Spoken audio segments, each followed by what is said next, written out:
حول ولا قوة إلا بالله العلي العظيم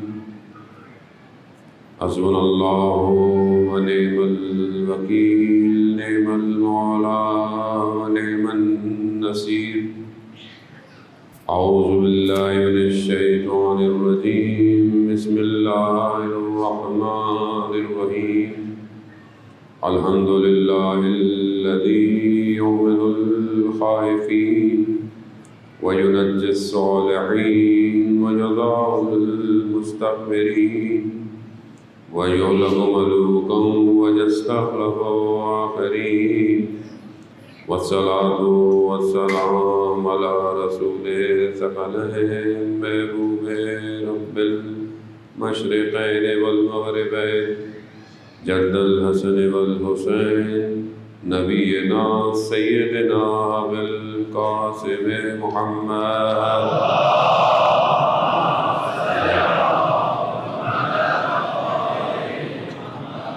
وآله الطيبين الطاهرين المعصومين لا سيما بقية الله في الأرضين نوحي وأرواحنا لتراب مقدم الفداء ولعنة الله على أعدائهم أجمعين بسم الله الرحمن الرحيم رب اشرح لي صدري ويسر لي أمري واحلل عقدة من لساني يفقهوا قولي أما بعد فقد قال رسول الله صلى الله عليه وآله وسلم أفضل الأعمال أمتي انتظار الفرج صلوات محمد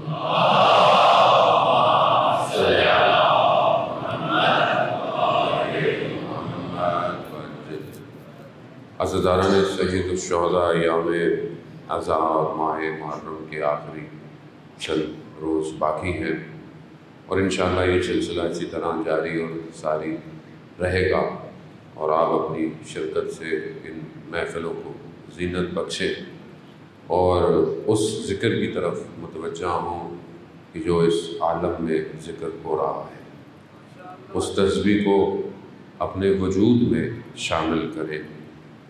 ہاتھ سے انسان تسبیح کے دانے گراتا ہے، کمال نہیں ہے، کمال یہ ہے کہ انسان ایسا ذکر کرے کہ جو اس کے وجود میں جذب ہو جائے۔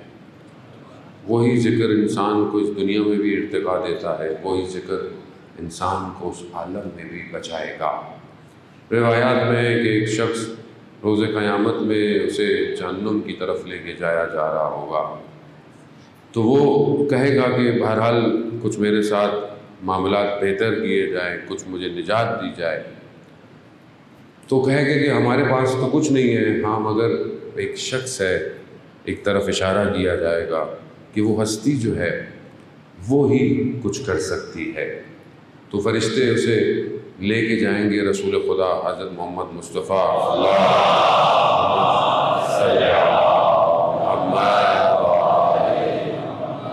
رسول کی خدمت میں لے کے جائیں گے اور رسول سے عرض کرے گا یا رسول اللہ کچھ کیجئے۔ تو رسول خدا ایک پرچی نکالیں گے، کاغذ، اور اس کاغذ کو اس کے نامہ اعمال میں رکھ دیں گے تو اس کے اعمال کا وزن بھاری ہو جائے گا۔ تو پوچھا جائے گا کہ یہ کیا تھا اس پرچی کے اندر، اس کاغذ کے اوپر؟ کہا اس پہ وہ تھا جو تم اپنی زندگی میں درود پڑھتے تھے، اس میں وہی تھا۔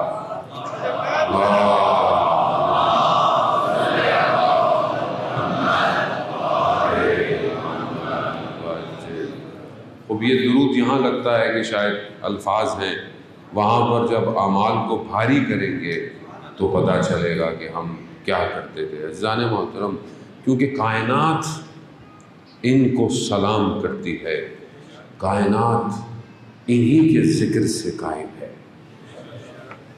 حبیب ابن مظاہر نے سوال کیا تھا روز عاشوراء، امام حسین علیہ السلام سے سوال کیا کہ مولا میں سوال اس لیے نہیں کر رہا کہ مجھے موت سامنے نظر آ رہی ہے، نہیں، میں اپنی معرفت کو بڑھانے کے لیے سوال کر رہا ہوں۔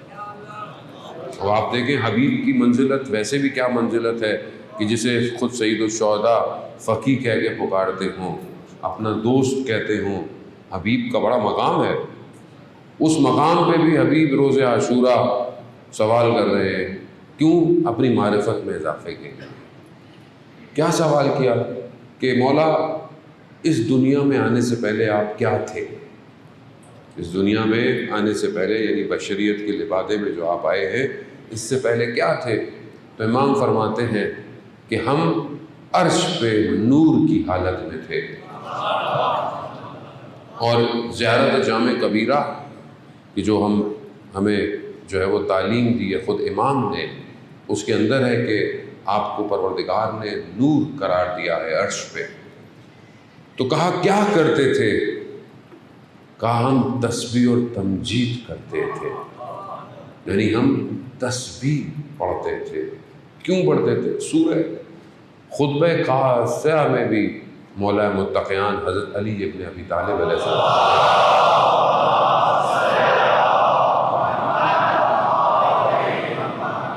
امام جب خلقت اور شیطان کے امتحان کا ذکر کرتے ہیں تو وہاں پر امام یہ فرماتے ہیں کہ خدا چاہتا تو آدم کو نور میں دکھاتا ملائکہ کو، ایسا نور کہ جس کی روشنی آنکھوں کو مبہوت کر دیتی، اور ایسی خوشبو کہ جو ان کو معطر کر دیتی، مگر خدا نے امتحان لیا، خدا نے امتحان لیا اور اس مٹی میں نور کو اپنی ولایت کو جو ہے اس کے اندر بھیجا، اور امر لیا، چھپا کر مجہول لے کر امتحان لیا۔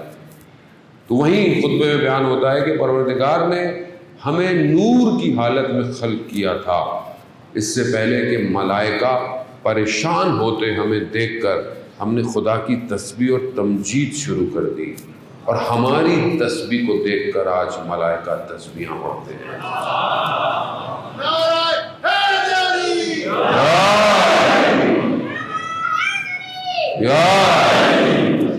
اب وہ عالم نور ہے، وہ خلقت نور ہے، اور جب دنیا میں آئے تو لباس بشریت میں آئے۔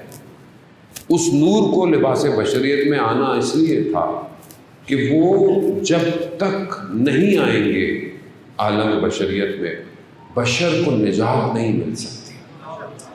اس بشر کو نجات دینے کے لیے پروردگار نے انہیں اس عالم میں جو ہے وہ بھیجا ہے۔ اب ہم اپنی عقلوں پہ روئیں یا دوسروں کی عقلوں پہ روئیں کہ جو ان کو کسی اور سے ملاتے ہیں، یعنی ان کا مقایسہ کرتے ہیں کہ جن کے ناموں پر حضرت آدم کو جو ہے وہ قبول ہوا، انہی کے ناموں پر یہی وہ نور تھے کہ جنہیں ہر نبی نے دیکھا۔ اب ظاہر ہے، دیکھیں بات کہتے ہیں جی یہ اپنے اماموں کو ایسے بناتے ہیں، خوب امامت ہمارے اصول دین میں ہمارا عقیدہ ہے۔ بھائی یہ کہتے ہیں کہ ان کے امام معصوم ہیں، وہ بھائی ہمارے امام معصوم ہیں؟ قرآن کہہ رہا ہے کہ ہم نے نجاست کو ان سے دور کر دیا ہے۔ اب اگر تمہارے اماموں سے نجاست دور نہیں ہوئی تو ہمارا اس میں کیا قصور ہے؟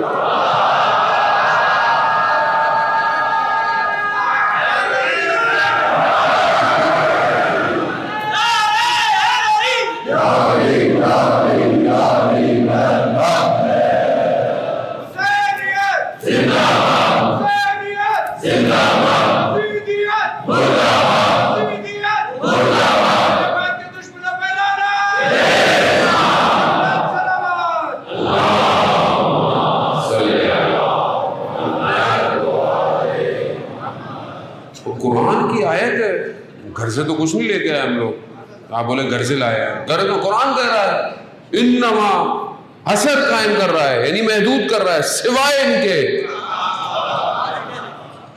یعنی دائرہ کھینچ رہا ہے، اس کے سوا کوئی نہیں، یہی ہے صرف، ان سے ہم نے نجاست کو دور کر دیا، قریب ہی نہیں آ سکتی کوئی بھی نجاست ہو۔ اگر اب کسی کے اپنے وجود میں بھی نجاست ہے وہ بھی ان کے قریب نہیں آ سکتا۔ تو آپ پریشان کیوں ہوتے ہیں؟ کوئی اگر ان سے دور ہے. پریشانی کی بات ہی نہیں ہے، پریشانی کی ضرورت ہی نہیں ہے. وہ نظام الہی ہے، گھر کا معاملہ تھوڑی ہے کوئی، ولایت الہی ہے.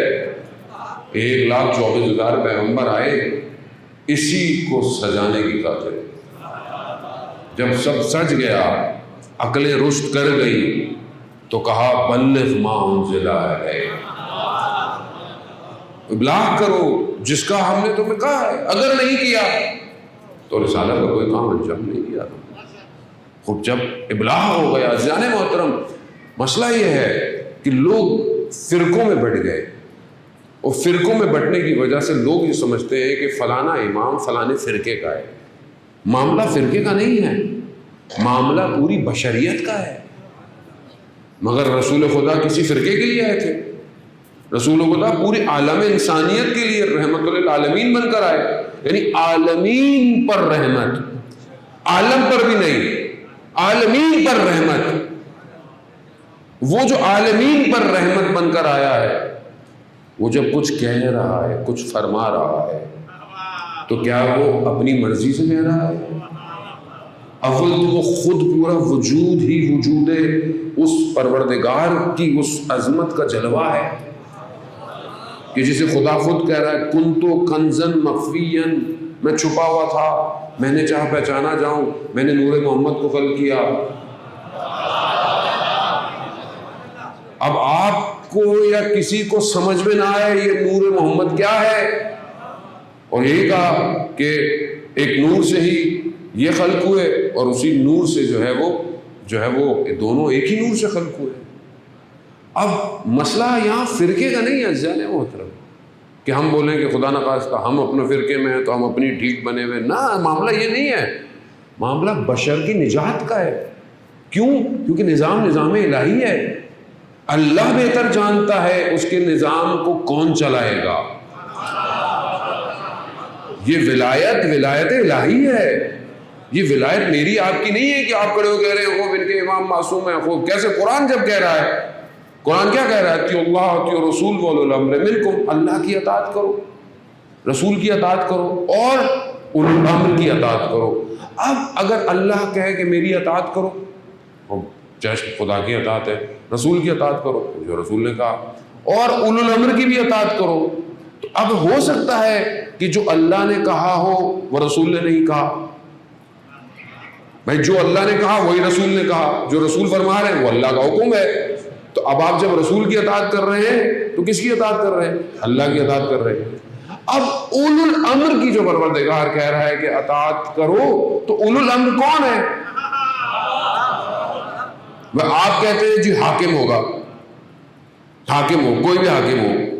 اب حاکم فاسق ہو، حاکم فاجر ہو، حاکم شرابی ہو، حاکم ظالم ہو، تو اب قرآن کہے گا اس کی اطاعت کرو، یعنی اس کی بھی اطاعت کرو، یعنی فساد بھی کرو، جھوٹ بھی بولو، نشے بھی کرو، کرپشن بھی کرو، چوری بھی کرو، پھر کہہ رہا ہے کہ رسول کی اطاعت بھی کرو، میری اطاعت بھی کرو. پروردگار یہ کیسی اطاعت ہے؟ بھائی مجمع سو رہا ہے جاگ رہا ہے؟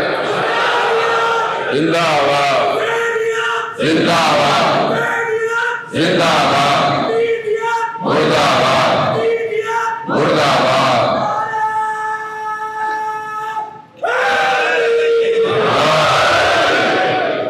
خدا کیسے کسی ایسے شخص کی اطاعت دے گا؟ آپ تو روزے قیامت کھڑے ہو جائیں گے جب آپ کو جہنم میں خدا نخواستہ ڈالا گیا. آپ کیا بولیں گے؟ پروردگار کہے گا تم نے کیوں جھوٹ بولا، تم نے کیوں چوریاں کی، تم نے کیوں کرپشن کیا، تم نے یہ نہیں کیا. پروردگار تو نہیں کہا تھا ٹرمپ کی اطاعت کرو؟ بھائی اولو الامر تو وہی ہے نا امریکہ میں. بھائی آپ کو تو نہیں کچھ کہہ رہے کہ یہاں لوگ برا نہ مان جائیں، کیونکہ ویسے بھی کیپٹل ہے، کہیں ہمیں باہر نکال دیا جائے. تو ٹرمپ کی اطاعت کرو. اولو الامر کون ہے؟ آپ کی ڈیفینیشن میں اولو الامر تو وہی ہے کہ جو حاکم ہے وہ حاکم ہے، ٹرمپ کی اطاعت کرو. اچھا جن کے ہاں اولو الامر کی ڈیفینیشن کچھ اور ہے، وہ اولو ٹرمپ کی اطاعت کرتے ہیں. میں نے بریکٹ میں بڑا کچھ کہہ دیا آپ کو، ٹھیک ہے؟ کیوں؟ کیونکہ ان کی ڈیفینیشن، ان کا قصور نہیں ہے، قصور تو ان کا ہے جنہوں نے ڈیفینیشن ہی تعریف ہی چینج کر دی تاریخ میں.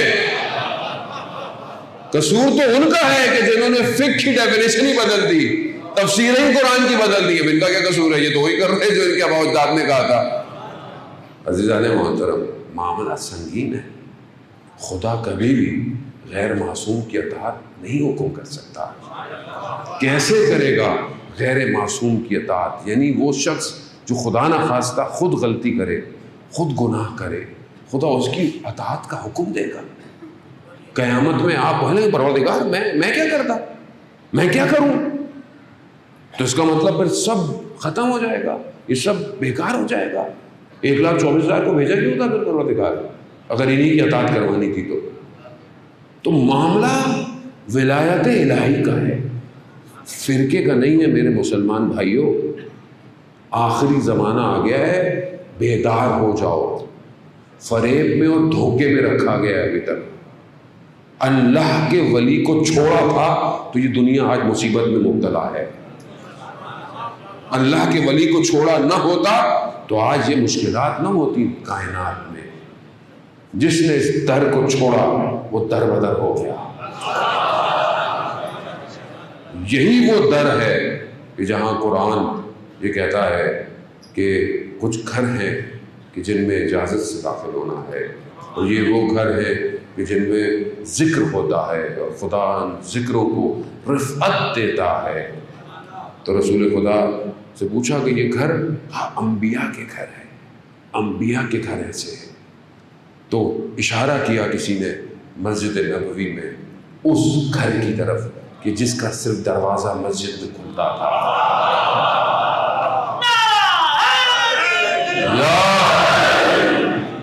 کہا کہ یہ گھر بھی اس میں شامل ہے؟ کہا یہ گھر ان سب گھروں میں افضل ہے.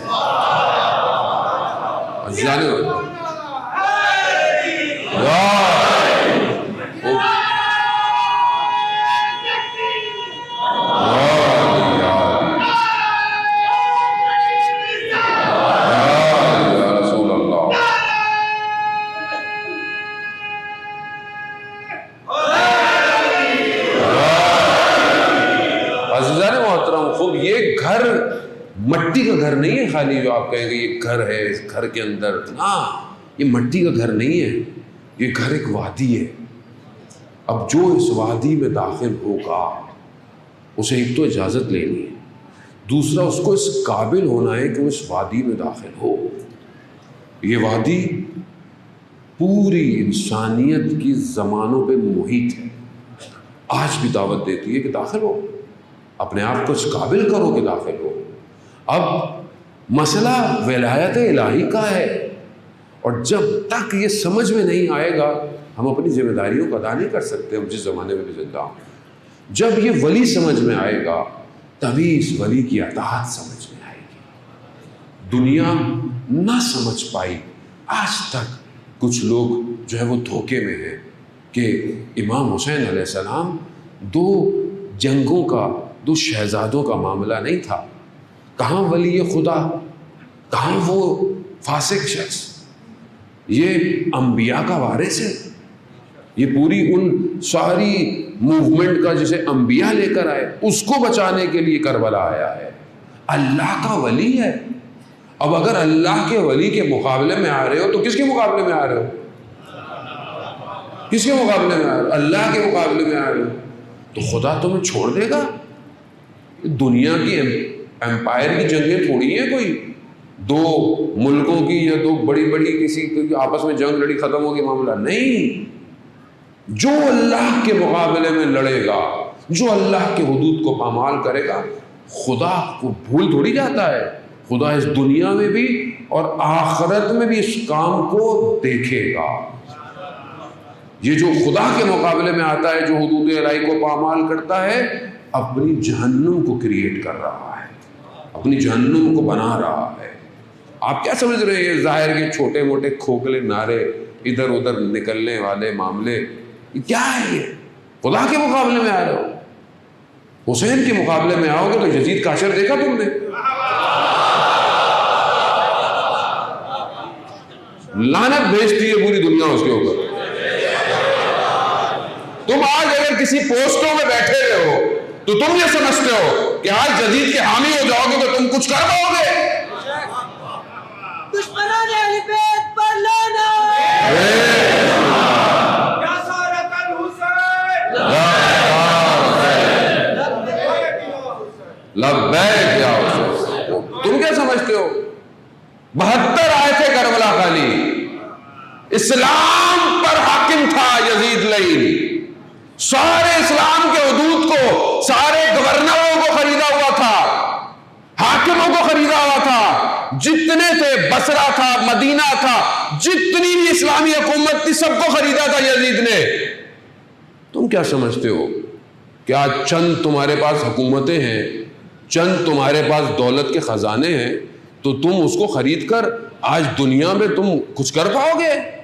72 آئے تھے تاریخ میں، اکھاڑ پھینکا نظام کو کہ قیامت تک جب بھی کوئی یزید جیسا آئے گا حسینیت کھڑی ہوگی اس کے مقابلے میں۔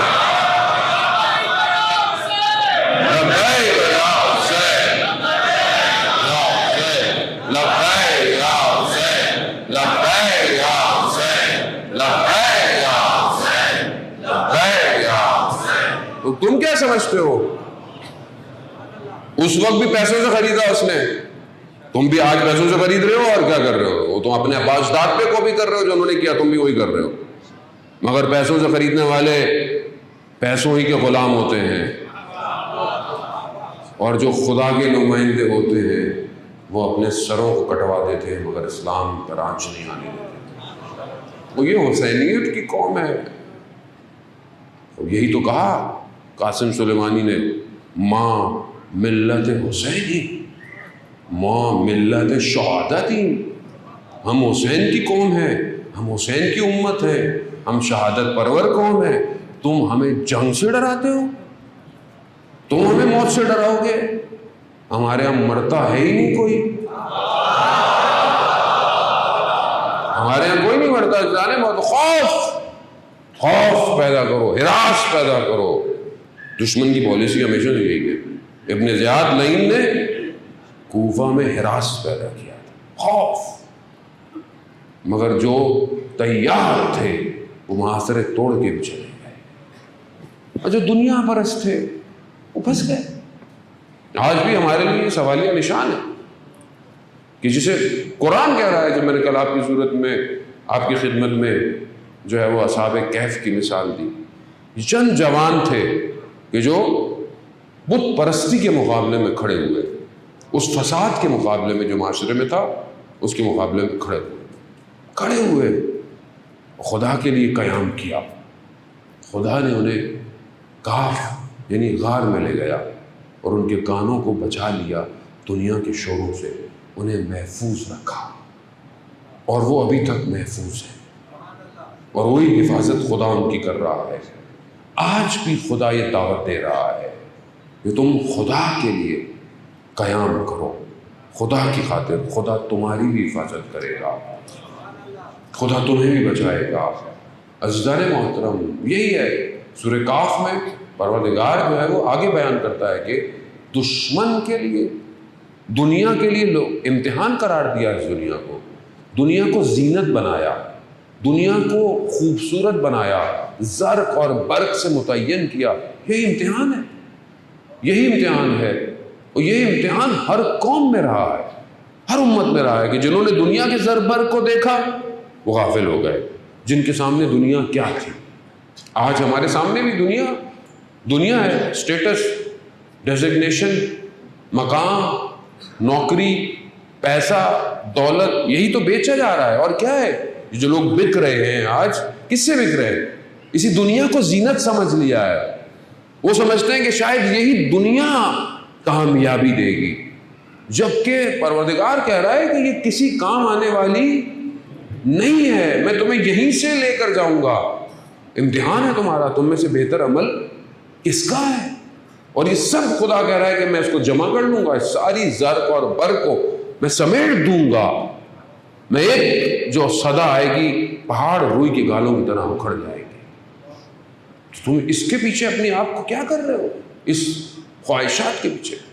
پروردگار جب قارون کا ذکر کرتا ہے تو کیا کہتا ہے کہ قارون قوم موسیٰ میں سے تھا، حضرت موسیٰ علیہ السلام کی قوم میں تھا. جب تک حضرت موسیٰ کی طرف تھا کچھ نہیں تھا، جیسے ہی دوسری طرف ہوا اسے خدا نے امتحان کے لیے علم کیمیا عطا کیا. اس علم کیمیا سے اس نے خزانے بنائے. اتنے خزانے ہیں کہ قرآن کہہ رہا ہے کہ اس کی چابیوں کو اٹھانے والے نہ جانے کتنے لوگ تھے اس خزانے کی چابیوں کو. تو قرآن میں آیت ہے کہ اس طرف کچھ لوگوں نے کہا یا لیت، کاش ہمارے پاس بھی وہی ہوتا جو قارون کے پاس ہے.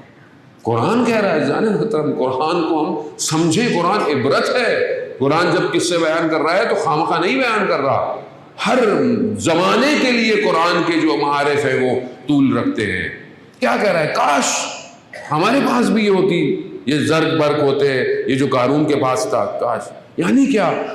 یعنی اس کا مطلب یعنی کہ ہم بھی دوسری طرف چلے جاتے، خدا کے مقابلے میں چلے جاتے، اس طرف آتے تو ہمارے پاس بھی دولت ہوتی، ہمارے پاس بھی خزانے ہوتے. آج دنیا آپ کو یہ آپشن دے رہی ہے. آپ آج دنیا بیچ دیں، اپنی دین چھوڑ دیں اپنا. آج آپ چوری، کرپشن، آج آپ کسی پوسٹ پہ بیٹھتے ہیں تو آپ کے اپنے اوپر ہے. اب آپ کو اگر گھر گاڑی بنانی ہے تو آپ کہتے ہیں بھائی شرافت سے تو نہیں بن سکتا، جبکہ ہم انکار کرتے ہیں خدا کی باتوں کا. خدا کہہ رہا ہے میں نے تو جس کے پیچھے تم بھاگ رہے ہو اس کا تو میں نے وعدہ کیا ہے. وہ رزق جس کے پیچھے تم بھاگتے ہو کہ میں اپنی اولاد کو کیسے پالوں گا، میں ہوگا، اس کا تو خدا کہہ رہا ہے میں نے وعدہ کیا ہے. اس کی خاطر رزق تو تمہارے نصیب میں ہے، ابھی تمہاری اپنی مرضی ہے، حلال سے کماؤ یا حرام سے کماؤ. لیکن ہم دھوکہ کھا جاتے ہیں. ہم کہتے ہیں اب یہ دنیا تو لینی ہے، اب یہ تو گھر بنانا ہے، پلاٹ بنانے ہیں، بچوں کے لیے یہ کرنا ہے، وہ کرنا ہے. تو کیا کرتے ہیں؟ کرپشن، حرام، جو بھی بہرحال آپ اس کو کہہ لیں. کیوں؟ کیونکہ دنیا میں زرق برق بہت ہے. دنیا میں یہ گاڑیاں، یہ ساری چیزیں جو انسان کو دھوکہ دیتی ہیں، انسان اسی کی طرف متوجہ ہے. خدا منع نہیں کہتا رزق حلال کمانے سے، خدا منع نہیں کہتا کہ جو آپ کے پاس وسعت ہے اس کے مطابق زندگی، خدا منع نہیں کرتا. لیکن اس زرق و برق کے لیے خدا کے حدود کو چھوڑ دینا، خدا کے حدود کو توڑ دینا اور دوسری طرف آ جانا، خوب یہ وہی ہے جو قوموں نے کیا تاریخ کے اندر. مگر وہ جو حضرت موسیٰ کے ساتھ تھے، جنہوں نے حضرت موسیٰ کا ساتھ دیا، انہوں نے حضرت موسیٰ کو بھی وہی غار سمجھا اور اس میں اپنے وجود کو سمیٹ دیا. یعنی اللہ کا ولی ہر زمانے میں اسی کہف کی طرح ہے جس میں وہ جوان چلے گئے اور امان میں آ گئے. اللہم صلی علی محمد وآل محمد. وہ آج بھی اگر ہم چاہتے ہیں اپنے آپ کو بچانا، اجزاء محترم، یہ وادی کھلی ہوئی ہے. یہ وادی جس میں خدا نے جن کے گھروں کو وسعت دی ہے، رفعت دی ہے، کھلی ہوئی. آپ کی اپنی مرضی ہے، یا آپ دنیا میں اپنے آپ کو بیچ دیں یا اللہ کے ولی کی طرف ہو جائیں. خوب جب آپ اللہ کے ولی کی طرف ہوں گے تو امتحان تو ہے، سختی تو ہے. اب وہ امت بنی اسرائیل یعنی امت حضرت موسیٰ کو جب مشکل میں تھی تو بڑی مناجات کی، بڑی دعائیں کی. حضرت موسیٰ کو بھیج دیا پروردگار نے اور نجات دی فرعون سے. اب آپ اس زمانے میں سوچ سکتے ہیں کہ اتنا بڑا حاکم ہو کہ جو اپنے آپ کو رب کہتا ہو، اپنے آپ کو خدا نعوذ باللہ کہتا ہو، یعنی اس کے مقابلے میں اللہ کا نمائندہ آیا، گفتگو کی، اسی ہی سے قوم کو نکال دیا. یہ قرآن کہہ رہا ہے کہ ظالم حکمراں جتنا بڑا ہو جائے خوف مت کھانا، اللہ ہی کا نمائندہ تمہیں نکالے گا. اللہ کا نمائندہ تمہیں نکالے گا، اللہ کا نمائندہ نکالے گا. خوب کیسے نکلے ہم بھی تو پھنسے ہوئے ہیں، ہم بھی تو پھنسے ہوئے ہیں. کیوں؟ کیونکہ بہرحال ظاہر میں ہم جتنے اچھے مسلمان ہو جائیں، دل ہمارا ادھر ہی رہتا ہے. وہ جو حاکم ہے، وہ جو اپنے آپ کو اس ٹائم دنیا کا سب سے طاقتور نظام کہتا ہے، کھوکھلا ہو چکا ہے ویسے تو اندر سے وہ، لیکن بہرحال ابھی بھی ہماری نگاہیں ادھر ہیں. اچھے خاصے لوگ یہی سمجھتے ہیں کہ یہی نجات دے گا. کیسے نکلے؟ اور کیسے نکلے لوگ جو ابھی بھی نکل گئے. کچھ قومیں نکل گئی باہر اور نکلے جا رہی ہیں. کیسے نکلی؟ کیونکہ انہوں نے قرآن کی آیتوں پہ یقین کیا، قرآن کی آیتوں کو اپنے وجود میں پیوست کیا. کیا کہ جب تمہارا صاحب زندہ ہے اور جب اس کا ہاتھ تمہارے کندھوں پر ہے تو پھر تمہیں کوئی کچھ نہیں کہہ سکتا.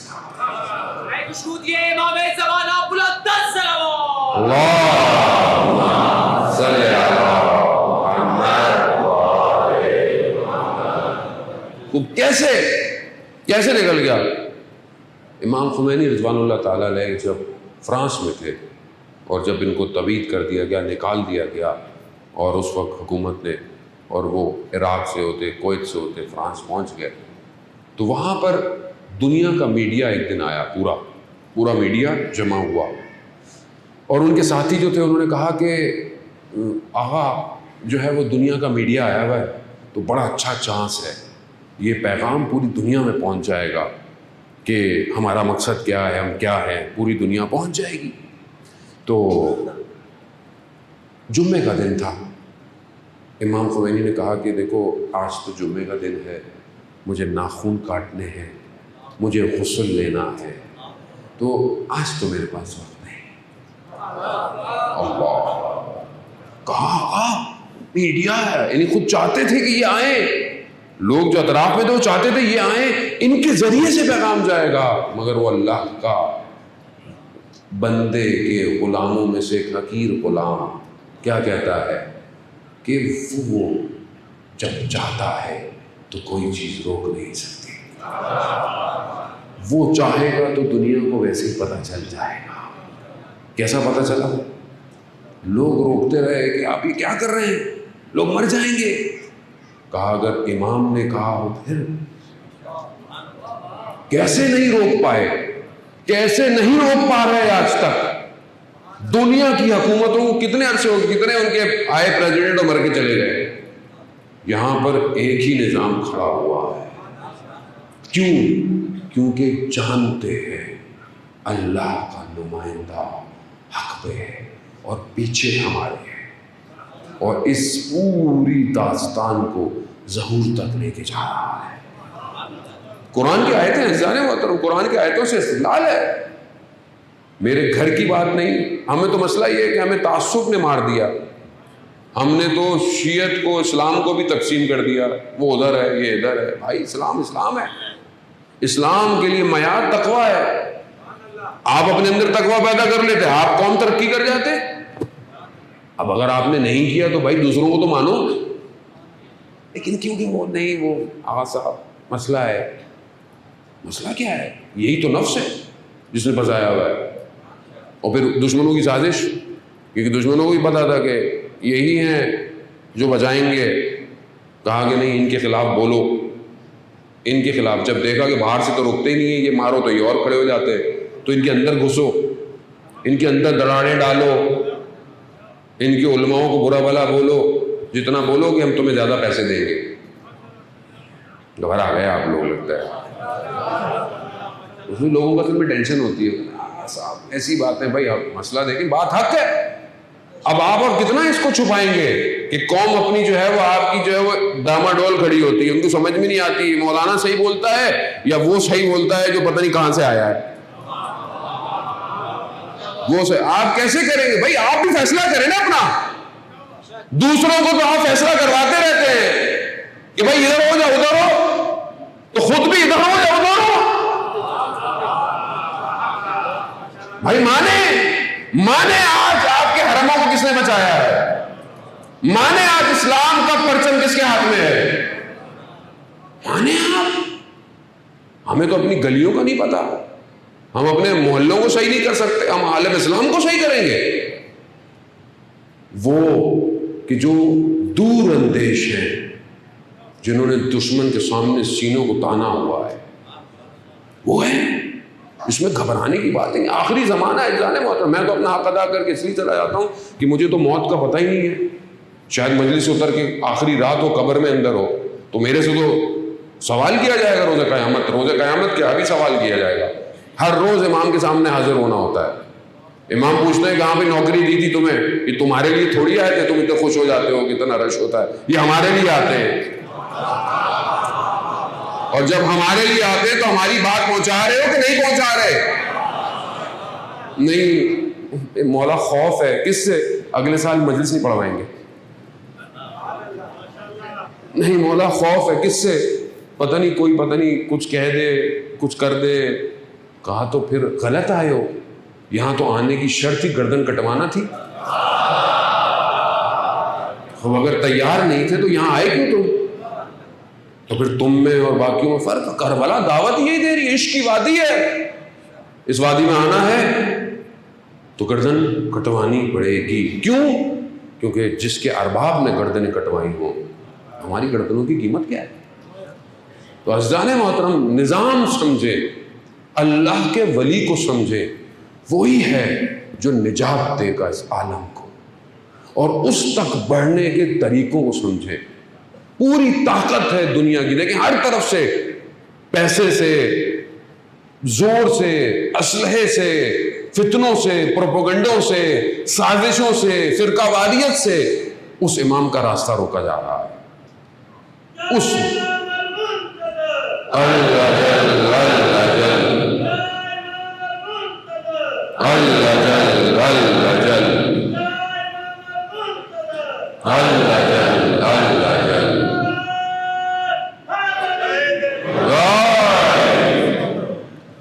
نہیں مولانا صاحب سب کو ساتھ لے کے چلے۔ بھائی ہم نے کب کہا سب کو ساتھ نہیں لے کے چلے؟ سب کو ساتھ لے کے چلے، سب ساتھ چلے، لیکن جو آدمی غلط بول رہا ہے اس کو تو غلط بولو۔ جو آدمی آپ کے عقیدوں کے خلاف بول رہا ہے، جب مراجع کہہ رہے ہیں کہ آپ اہل سنت کے مقدسات کا احترام کریں، تو آپ کو کیا پریشانی ہے؟ آپ کو کیا پریشانی ہے؟ کیونکہ آپ کو پیسے دیے، اس لیے آپ کو پیسے دیے ہیں کہ ان کو لڑواؤ آپس میں، ادھر بھی پیسے ہیں ادھر بھی پیسے ہیں، قوم پیسوں کے بیچ میں پھنس گئی۔ آپ سمجھ نہیں رہے، یہ سازش بہت بڑی ہے، یہ چھوٹا موٹا معاملہ نہیں ہے کہ آپ جذبات ہو نہیں مولانا صاحب ابھی ذاکر ہیں ہمارے۔ بھائی کیا کریں،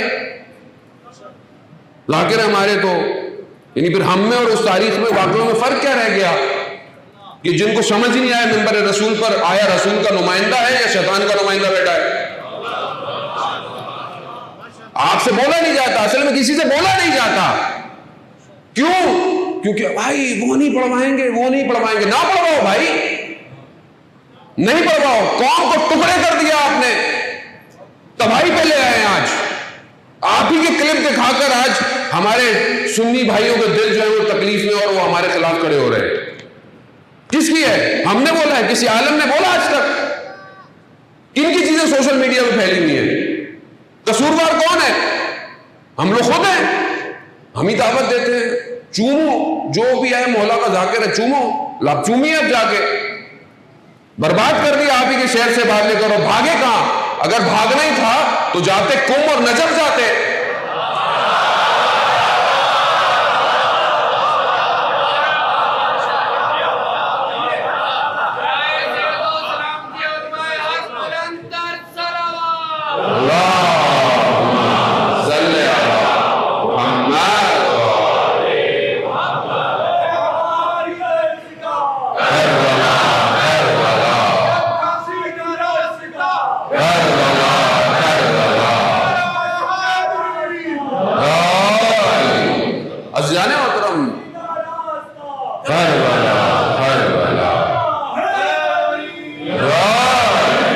سمجھنے کی کوشش کریں، تاخیر ہو رہی ہے ظہور میں۔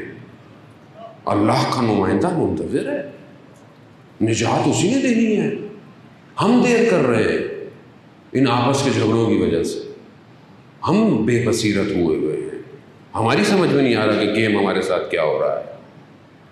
یہی مسئلہ تھا تاریخ میں کربلا کے اندر۔ کوفہ میں اور کیا مسائل تھے، بصرہ میں کیا مسائل تھے، کیا چیزیں تھیں کہ جس نے دور کر دیا امام کے وقت کے امام تک لوگ کیوں نہیں پہنچے؟ مگر نابینا تھے، مگر سنتے نہیں تھے، خط گئے، ہزاروں کی تعداد میں خط گئے۔ کیوں نہیں پہچان پائے؟ دھوکے کا شکار ہو گئے، پروپیگنڈے کا شکار ہو گئے۔ اور آج ہم بھی انہی چیزوں کا شکار ہیں. عزیزان محترم، حق قیمت مانگتا ہے، حق آسان نہیں ہے. حق اگر اتنا آسان ہوتا تو پھر تاریخ بھری پڑی ہوتی، لیکن ہمیشہ چند لوگ ہی جو ہے وہ حق پہ رہے. اور خدا بھی کوانٹٹی نہیں مانگتا، خدا بھی کوالٹی مانگتا ہے. تم کوالٹی اپنے اندر ایجاد کرو، اپنے اندر چیزیں پیدا کرو، وقت کا امام تمہارا انتخاب کر لے گا. امام ایسے ہی ہے، امام تو منتظر ہے کہ کوئی جوان میری طرف آئے. امام تو انتظار کر رہے ہیں کس کا؟ ایک حر کا، کہ کوئی ایک حر بن کے آ جائے. اور تاریخ اسی کا انتظار کر رہی ہے. عزیزان محترم، اپنا وقت ضائع. میں معذرت چاہتا ہوں اگر میری کوئی بات آپ کو کہ کسی کو بھی دل آزاری کا باعث بنی، تو قطعاً میرا مقصد نہیں ہے، کیونکہ ہم بحیثیت قوم جو ہے وہ پیچھے دھکیلے جا رہے ہیں. اور اس میں ہم کئی حد تک اس میں ہماری بھی اپنی غلطیاں ہیں. اس کو مانیں ہم لوگ. ہم نے سنجیدہ نہیں لیا معاملوں کو. بڑے عرصے سے جب ہمیں کہا جاتا ہے کہ اپنی صفوں کا خیال کریں، اپنی صفوں میں دوسروں کو شامل نہ ہونے دیں، لیکن ہمیں بھی سمجھ میں نہیں آئی کہ آج ہمارے ساتھ کیا ہوتا ہے. ایک بھی لفظ انسان کے وجود سے غلط نکلے اور اس کی وجہ سے اگر کوئی شخص مارا جائے تو دنیا میں بھی مشکلات ہیں اور آخرت میں بھی مشکلات ہیں. آیت اللہ عظمہ بہجت فرماتے تھے کہ یہ جو تم دوسروں کے جو مقدسات ہیں ان کی توہین کرتے ہو، چاہے تم اپنے گھر میں کر رہے ہو، لیکن اگر تمہاری یہ بات کہیں اور پہنچتی ہے، حتیٰ انہوں نے پاکستان کا نام بھی لیا کہ اگر پاکستان میں بھی کسی شیعہ کو تمہارے ان حرکتوں کی وجہ سے مارا جائے تو تم اس کے قتل کے ذمہ دار ہو. کیوں ہم اپنے مومنوں کو اذیت دینا چاہتے ہیں؟ وہ بھائی اتحاد سے رہیں، آپ متحد ہو کر جو مشترکات ہیں اس پر گفتگو کریں. ایک خدا ہے، ایک رسول ہے، ایک قرآن ہے، بس. اہل بیت کی جو محبت کرتا ہے بسم اللہ، نہیں کرتا اس کی اپنی نصیب ہے. اہانت نہ کریں، آپ بھی نہیں کریں، وہ بھی نہیں کریں. اور جب وہ آخری آئے گا وہ تو ایک ہی ہے نا.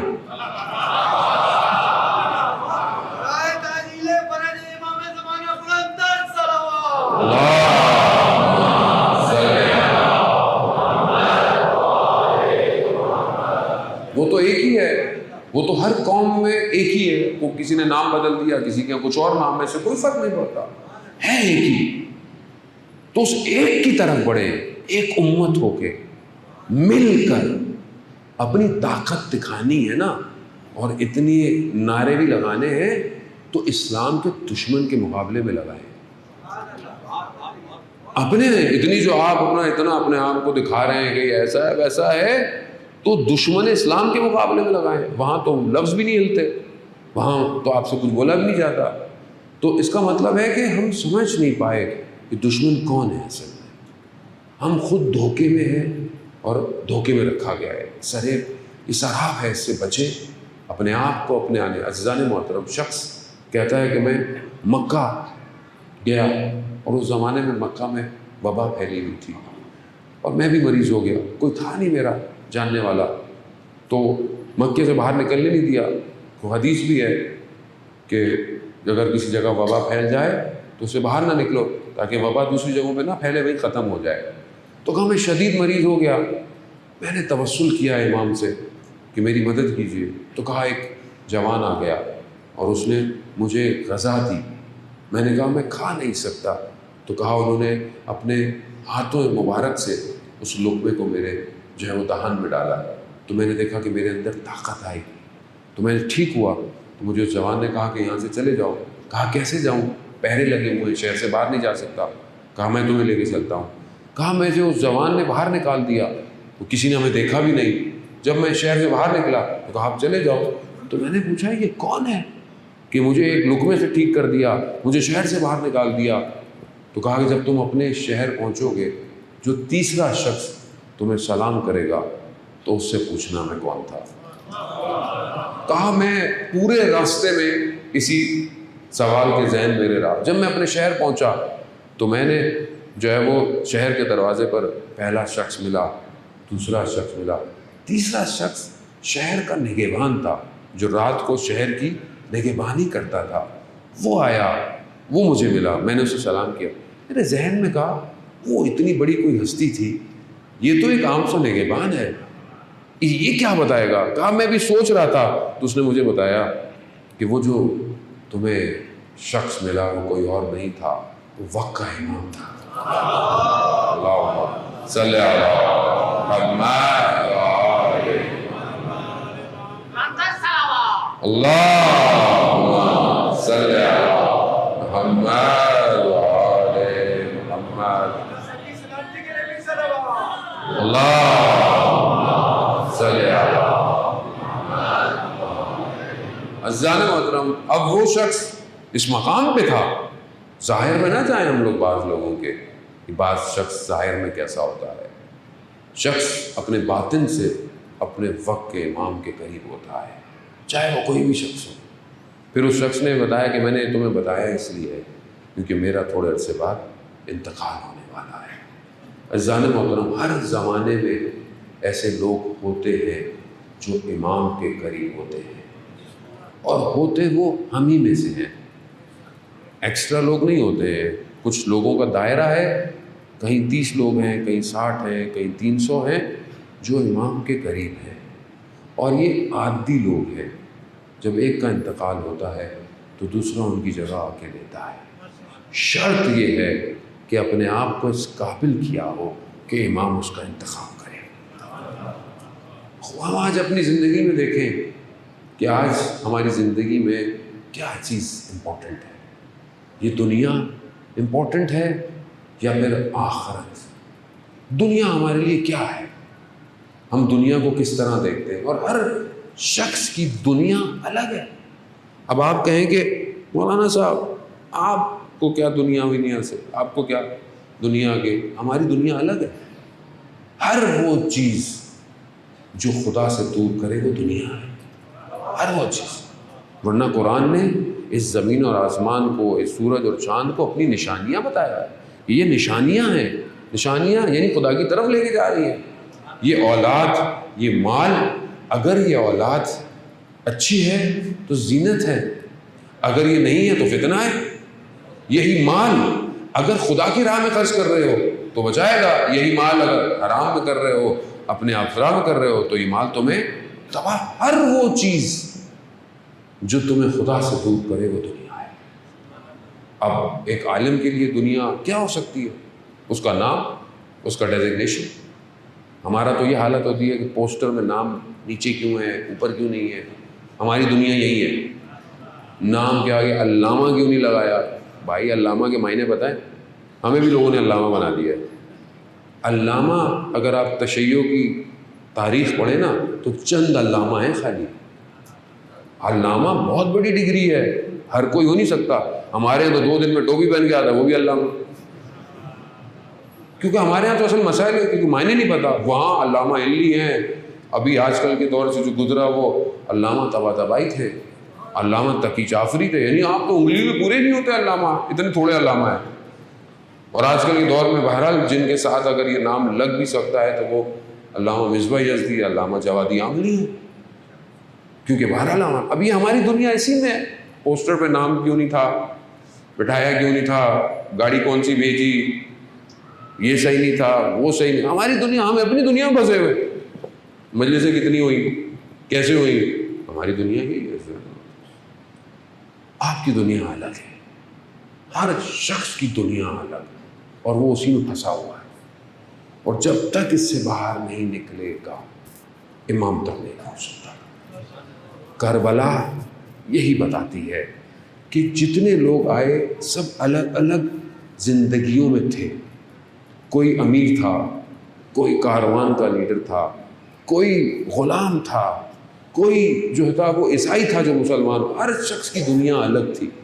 امام نے ان سب کی دنیاوں سے ان کو بلایا، اور کربلا میں ان کو اس طرح سجایا ہے کہ ایسی روشنی ان کے وجود سے نکلتی ہے جو آج تک ہمیں ہدایت دے رہی ہے۔ اگر یہ راستہ نہ ہوتا کربلا کا اور سید الشہداء کا اور ان کے اصحاب کا تو زندگی نہیں تھی کچھ بھی، نہ زندہ رہ سکتے تھے، نہ راستہ نظر آتا۔ یہ راستہ یہ بتاتا ہے کہ جتنی سختیاں ہوں جتنی مشکلیں ہوں امام حسین علیہ السلام سے زیادہ سختیاں نہیں ہو سکتی. اور یہی راستہ ہے کہ جسے پر تم نے اپنے آپ کو قربان کرنا. یہی ایک امید ہے, یہی ایک روشنی ہے. ہم اپنی زندگیوں کو دیکھیں کہ ہم لوگ کہاں پھنسے ہوئے ہیں. کوئی جوان شاید ایک تصویر میں پھنس جاتا ہے, اپنے نفس کا سودا کر دیتا ہے. آج سوشل میڈیا کا دور ہے کہ بہرحال مفصل کسی اور دن گفتگو کروں گا کہ کس طرح نفسوں کو خریدا جا رہا ہے. یہ رات کو تنہائی میں یہ ہاتھ میں موبائل, یہ سب کچھ کھلا ہوا, یہ نفسوں کو خریدنے کے لیے ہے. یہ نفس خریدے جا رہے ہیں. اور انسان بھی اپنے نفس کی قیمت اتنی سستی لگا لیتا ہے, جبکہ مولا متقیان حضرت علی ابن ابی طالب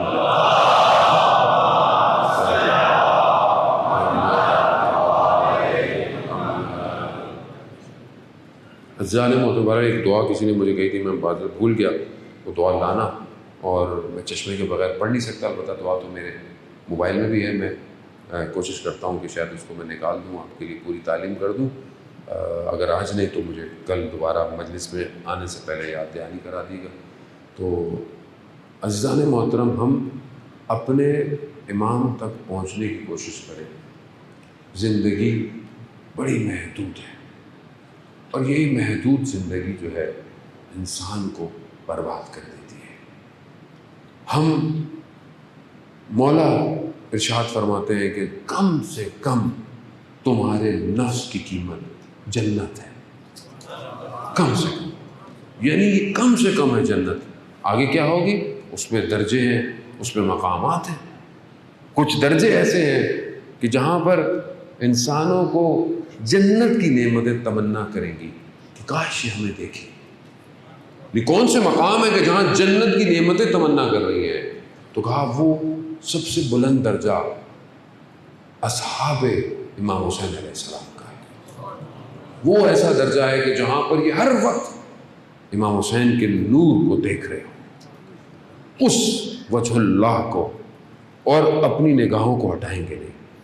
جنت کی نعمتیں تمنا کریں گی, کاش ایک لمحے کے لیے ہمیں دیکھ لیں, کاش.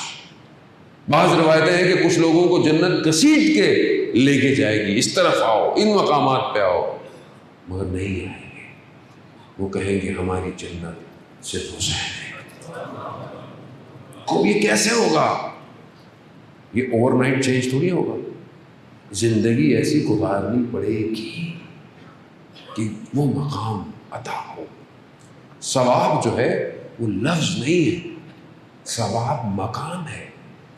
یہ جتنا ہم ثواب حاصل کرتے ہیں یہ مقامات ہیں جو اس عالم میں عطا ہوں گے. انسان کہتا ہے کہ یہ کام کیا, یہ ثواب ہے. وہ ثواب نظر آتے ہیں؟ نہ آپ کے بینک اکاؤنٹ میں آتے ہیں, نہ آپ کے کریڈٹ کارڈ میں آتے ہیں, نہ پوائنٹس بنتے ہیں. وہ کہاں جا رہے ہیں؟ یہ وہ مقامات ہیں جو اس عالم میں بن رہے ہیں.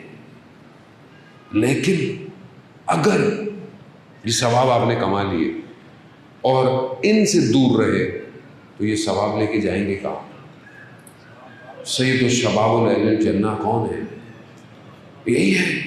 خوب ان کے قریب ہوں گے تو وہاں مقام ملے گا. تو عزیزان محترم, خاص طور پر جوان, کہ وہ اپنے آپ کو تیار کریں. سختیاں ہیں, مشکلات ہیں, لین دین تو ہوگی, قیمت تو لگانی پڑے گی. کبھی آپ کے اپنے اوپر ایک شہید اپنے بیٹے کو وصیت میں لکھتا ہے, بیٹا چھوٹا تھا جب وہ شہید ہوا, اب تو شاید تھوڑا بڑا ہو گیا ہوگا, لیکن اس نے وصیت کی کہ جب بڑے ہو تب تم سمجھ سکو. تو ایک جملہ اس میں بڑا زبردست ہے اس کے اندر. کہتا ہے کہ بیٹا اپنے آپ کو اس قابل کرنا کہ خدا تمہارا خریدار ہو جائے. خدا تمہیں خرید لے. یعنی انسان اپنے آپ کو اس قابل کر دے کہ خدا بولے کہ ہاں یہ مجھے چاہیے, یہ میرے راستے کا ہے. اب جب خدا لے لے, اب پھر کچھ بھی آپ کو نہ بھی ملے تو کوئی فرق نہیں پڑتا کہ سب کچھ خدا کا ہے. دنیا خدا کی, آخرت خدا کی, کائنات خدا کی ہے. تو پہچانے اللہ کے ولی کو کہ وہ بھی خدا کا نمائندہ ہے, جو اس کی طرف جائے گا دنیا اسے کچھ نہیں کر سکتی.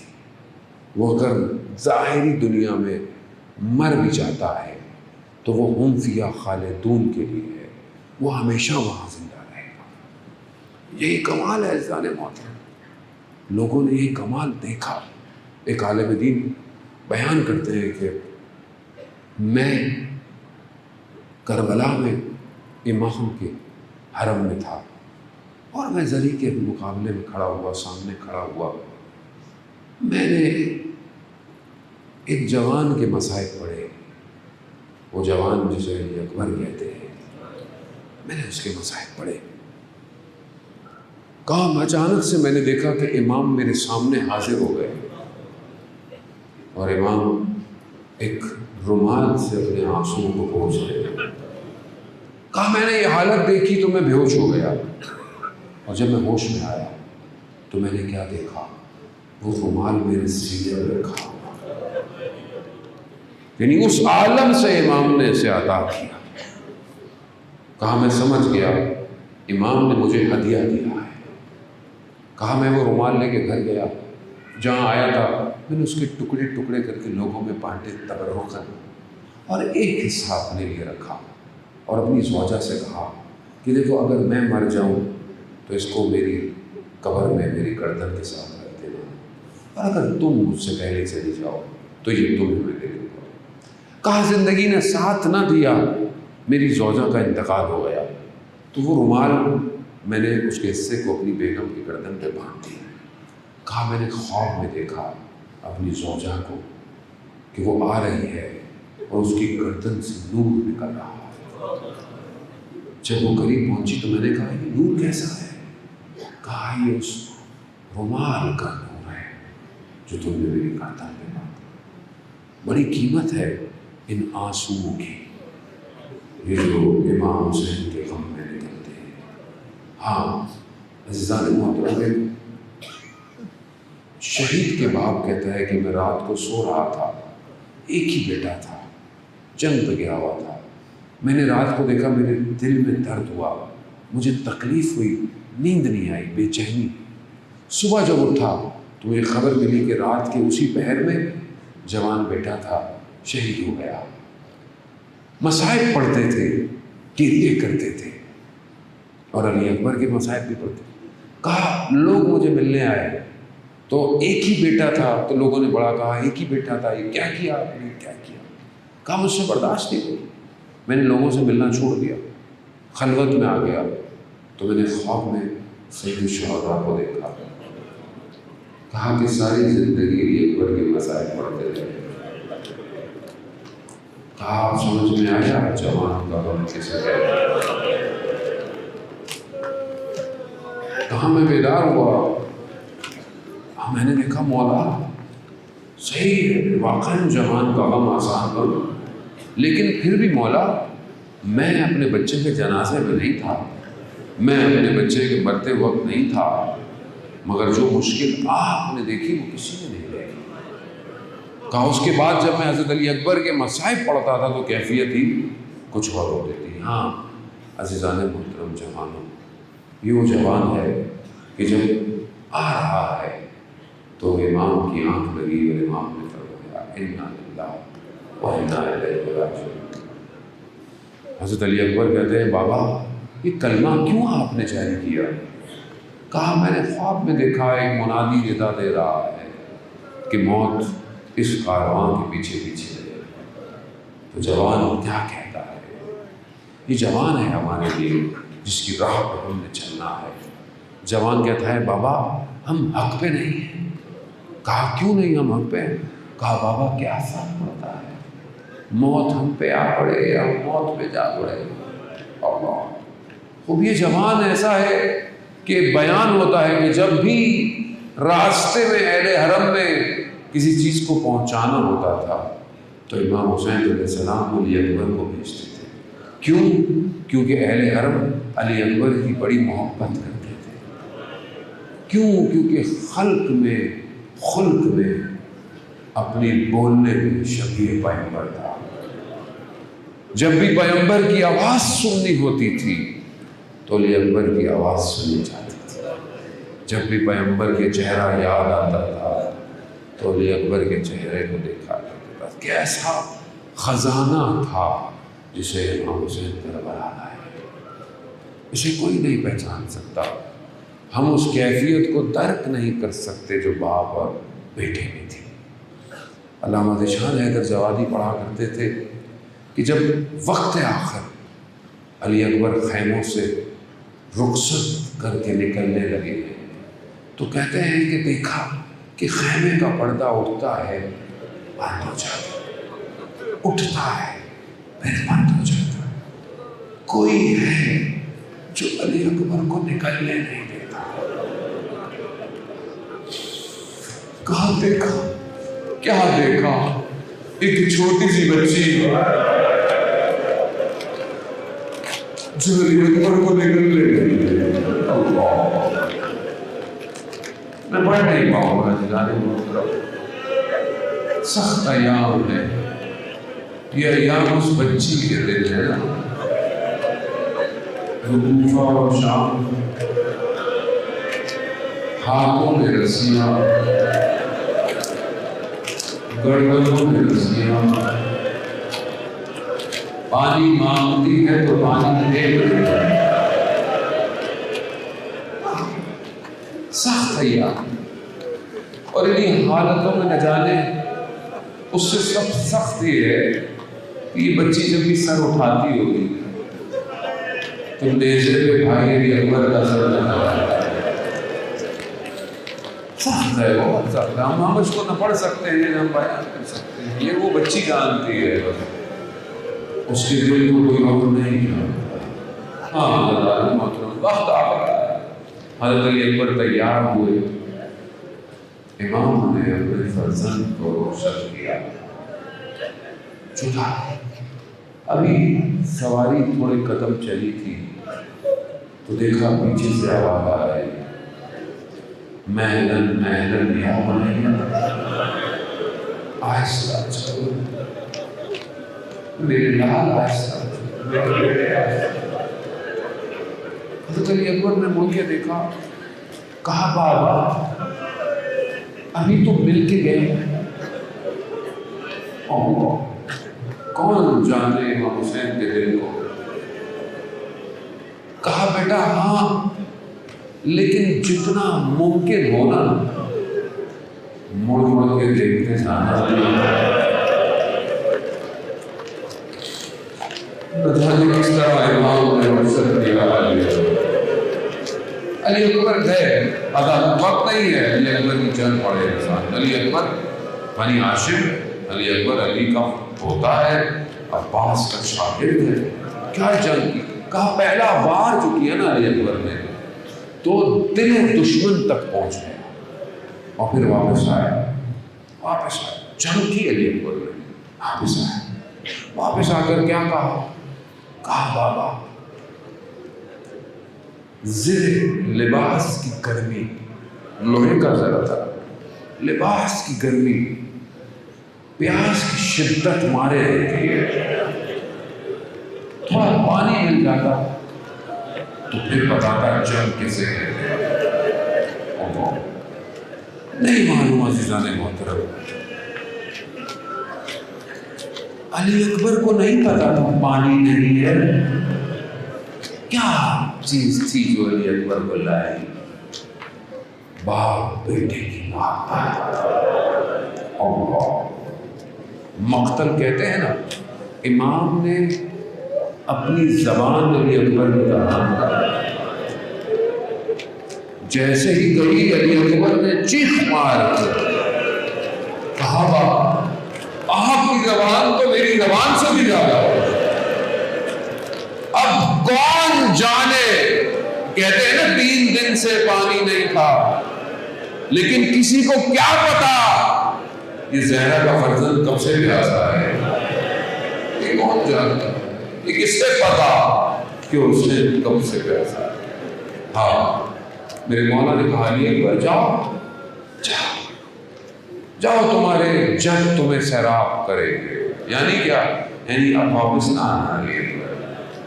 علی اکبر گئے، آخر دشمن تک علی اکبر نے پہنچ گیا، دشمن کی آخری شبوں پہ. دشمن جب دیکھا کہ نہیں مار سکتا علی اکبر کو تو پھر دھوکہ دیا، فریب دیا.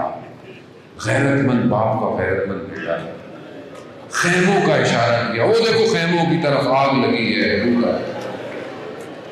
علی اکبر نے ایک نگاہ، جیسے نگاہ کی، ایک نیزہ ہے اور ایسی جگہ آگ پر لگا، خون بہنا شروع ہوا. لڑکا رہا علی اکبر، لیکن خون اتنا بہ گیا علی اکبر کی جان ختم ہونے لگی. تہ دشمن میں ہے. علی اکبر نے اپنے آپ کو گھوڑے پر ڈال دیا اور سواری سے کہا مجھے بابا کے پاس لے چلو تاکہ بابا کو زیادہ تکلیف نہ ہو.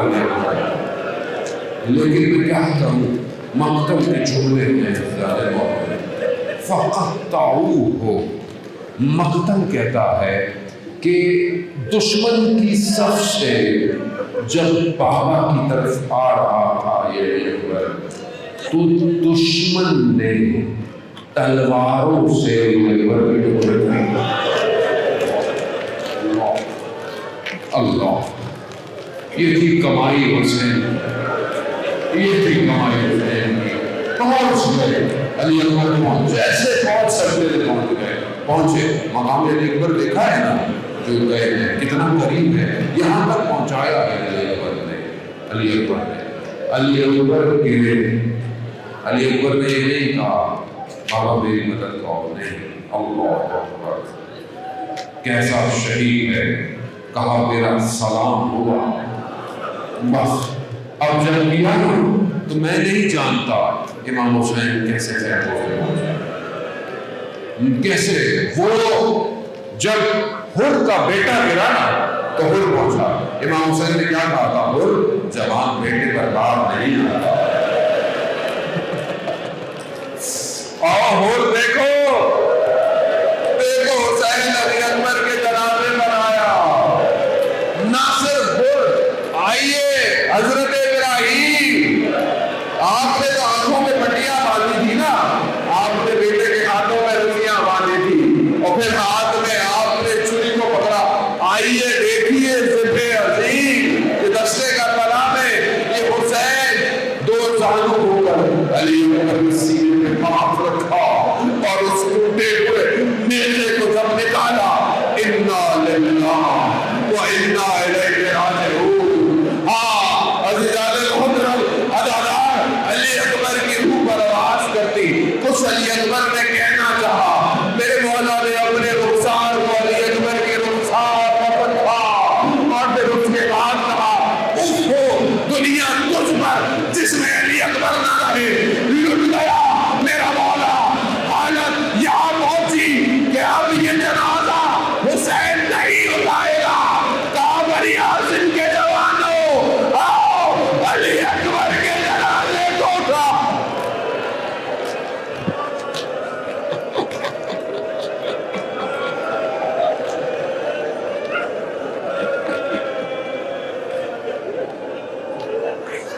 ماتم حسین